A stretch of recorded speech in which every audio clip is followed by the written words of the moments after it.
You found it. Your home for the best content on your favorite team, the Fighting Tigers of LSU. Do us a favor, subscribe to the channel, leave your comments below, and be sure to smash that like button.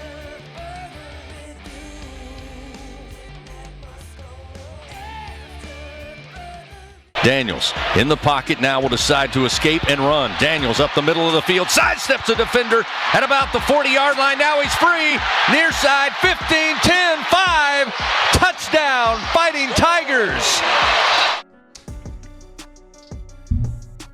Record-setting day for Jayden Daniels on Saturday, and as a result, we've seen Jayden Daniels' Heisman campaign absolutely kick into overdrive. On Monday, when Brian Kelly met with reporters, he was asked about lobbying for his player, and it was a pretty interesting and introspective answer that he gave. Here's what Brian Kelly said on Monday. You know, I used to be low-key about it, to be quite frank with you, but when you have the opportunity today, I think you have to be able to talk about your players when they're doing something that's so special, and in particular what Jayden's doing. I think it's my responsibility when I have this opportunity in front of the media to talk about something that I haven't seen happen in my 3+ decades as a head football coach, somebody that has developed and has excelled at an elite level. He's an exciting football player. I think he's the most exciting football player individually in the country, and I think it's my responsibility to talk about it. I agree with you completely. I think you have to take the opportunity to lobby for your players. And winning the Heisman is significant. And I understand that for all of us here, we would love to see LSU in the midst of a national championship run. That's not going to happen. But we also collectively understand how rare and how important it is to win a Heisman Trophy. That is something that is enticing.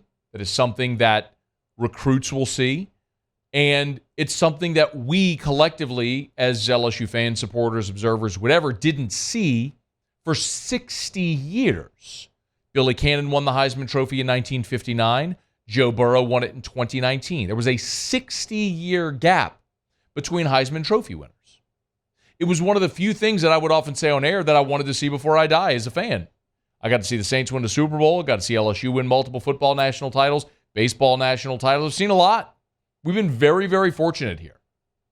Hadn't seen a Heisman winner. Got to see it with Joe Burrow in 2019. But think about Oklahoma, for example. Jason White, 03. Sam Bradford, 08. You go back-to-back with Baker and Kyler Murray in 17 and 18. That was a reputation that allowed them to recruit great quarterbacks over and over and over again consistently because that was their reputation. It's stunning here because for a decade, LSU was a quarterback graveyard. It was a joke. You couldn't complete a forward pass. And Burrow wins it in 2019 with the greatest season ever. And here you are 4 years later, and Jayden Daniels isn't just the best player in the country. He's literally doing things we've never seen before, like throwing for 350 and running for 200 in a game. He set the SEC record for most yards from scrimmage in a game on Saturday. The most yards Florida has ever given up in their program's history. Like, we're not just seeing, like, the best quarterback in the country. We're seeing stuff we've literally never seen before, which is a mouthful considering we just saw Joe Burrow 4 years ago. And Kelly acknowledged today that, yes, that absolutely matters for the program.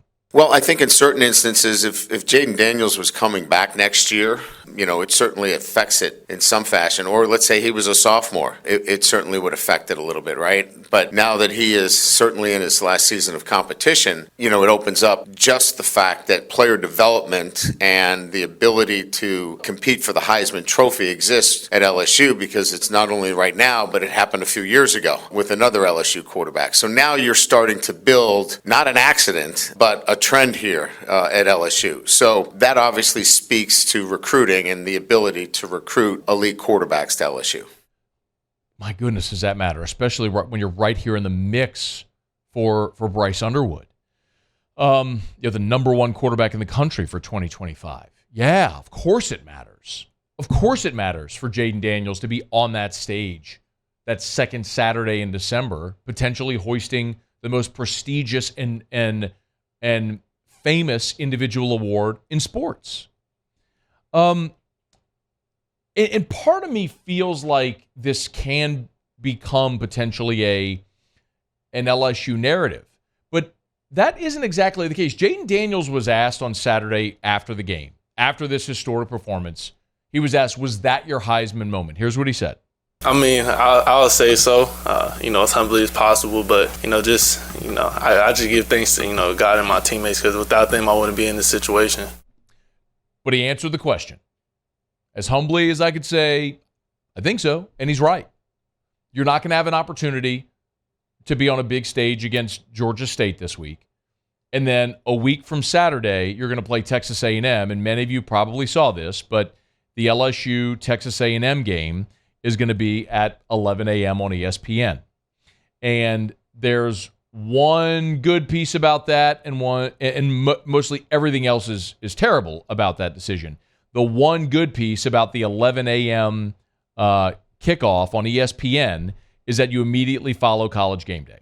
So it's College Game Day, and the whole world is watching because Game Day is going to be there for Michigan, Ohio State, and every college football fan is going to be watching, and that's going to go right into LSU and Texas A&M at 11 a.m. So College Game Day on ESPN goes right into LSU, Texas A&M. So right into Jayden Daniels. And so the world's going to be reminded that's coming up. The downside of it is basically everybody that's not an LSU or Texas A&M fan is changing the channel to go watch Michigan, Ohio State, and only LSU and Texas A&M fans are going to be watching Jayden Daniels against Texas A&M. That's the downside of it.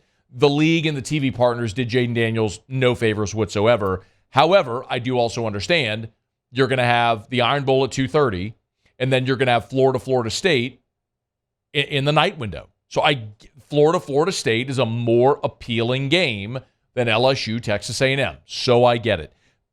All that to say, yeah, Saturday was Jayden Daniels' Heisman moment. It was his opportunity because he's not going to be on a big stage either the next 2 weeks.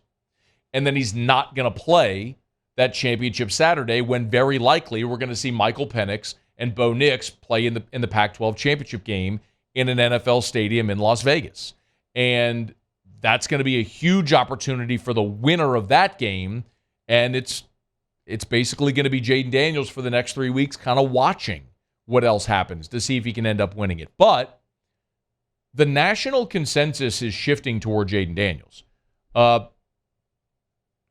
I pulled a handful of these. Chris Felica, the Bear, formerly of College Game Day, now with Fox Sports.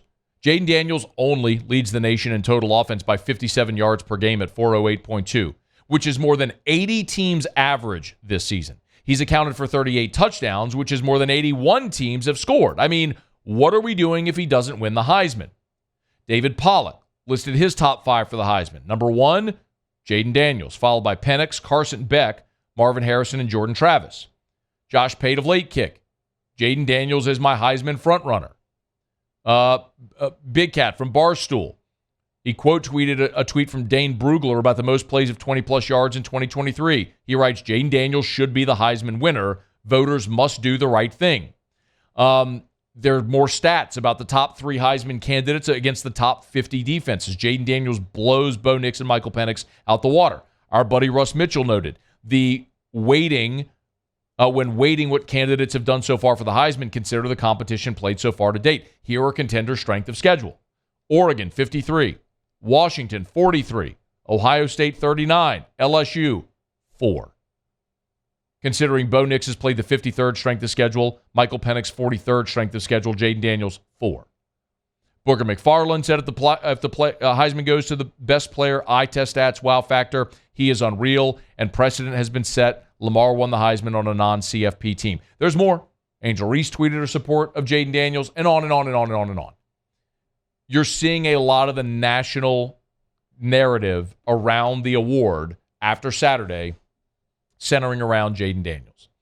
And while we all here think Jayden Daniels is the best player, most people agree that Jayden Daniels is the best player. If you look at odds, like I pulled up DraftKings, Jayden right now actually has now overtaken, this has just happened today, by the way, Jayden has overtaken Michael Penix for the second best odds. After Saturday night, Jayden Daniels had the 7th best odds. And then, or going into Saturday night, the 7th best odds. Saturday night happened. He jumped up to 4. Sunday, he went up to 3. And now today, he's got the 2nd best odds behind Bo Nix. Bo Nix is at plus 110. Jayden Daniels is at plus 320. Michael Penix at plus 380. Marvin Harrison at plus 475. Then a massive drop-off before you get to Carson Beck and Jalen Milroe. So my point is, it's reflecting in where money is being spent and what voters are thinking right now that you continue to see Jayden Daniels rise. The question is, really, can he hold off Bo Nix? If Oregon has 2 more regular season games. This week they're at Arizona State, where they're going to be a big favorite. Then they're home against Oregon State in the Civil War. Oregon State's ranked 12th in the country. If Bo Nix goes and has a monster game against a top 10 or thereabouts Oregon State team, then that's his giant moment to probably gain some separation, and then he goes and plays in the Pac-12 championship. If Oregon wins out, Bo Nix is probably going to win the Heisman. He's still the betting favorite right now. We can all agree that Jayden Daniels is the most spectacular player and deserves to win it, but the reality is who votes on this award? And you have regional bias. You have people that are beat writers for individual schools and don't watch all of college football. When you look at people with a national college football perspective, they're all saying the same thing. Jayden Daniels is the most outstanding player, which he is. That doesn't necessarily mean he's going to win the award because there's a lot more that goes into it. So what you really need to have happen is you need to have Bo Nix and Oregon lose. Either this week to Arizona State, he needs to have a clunker against Oregon State, or you need Michael Penix in Washington to step up and beat him in the Pac-12 championship game. For what it's worth, Washington this week is at Oregon State, so we know how good Oregon State has been at Reser Stadium, and there's a really good chance Oregon State beats Washington this weekend at home. That would be a huge boost for Jayden Daniels. Really, here's your path. If Oregon State could beat Washington this weekend, that would all but eliminate Penix. And then in the Pac-12 championship game, if Bo Nix and Oregon could lose there, that would catapult Jayden Daniels. I think that's your path. You need Washington and Oregon each to lose one more time. If that happens, Jayden's a virtual lock. He's got to go put up numbers the next 2 weeks as well. We'll follow it. Hey, thanks so much for watching. Please leave your comments. I love to interact. And be sure to hit the red subscribe button below.